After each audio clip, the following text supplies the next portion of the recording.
আপনাকে কিন্তু ব্ল্যাক শাড়িতে খুব ভালো লাগছে, মানে একদম পারফেক্ট ম্যাচ হয়েছে চেয়ারের সাথে।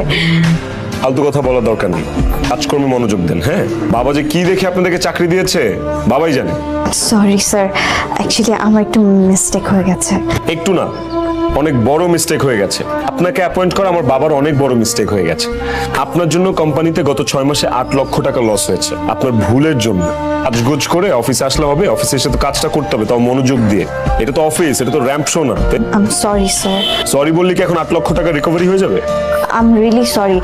আপনি একটু আমাকে একটু সুযোগ দেন, আমি আপনাকে বুঝায় বলতে চাই। আপনার বোঝানোর আর কিছু নাই তো। আপনার জন্য অফিস লস করতেছে, simple. You don't deserve a word. বেরন, গেট আপ। চেহারা সুন্দর হইলেই ভাবে যে এরা দুনিয়াটা খুব সহজ। বাবার অফিস আবার ফুটানি দেখাতে আসছে। আগের এমডি স্যার কত ভালো ছিল, জীবনে উঁচা গলা একটা কথাও বলে নাই। আর উনি যে ব্যাপ্ত একটা লোক, এত রাগ লাগতেছে।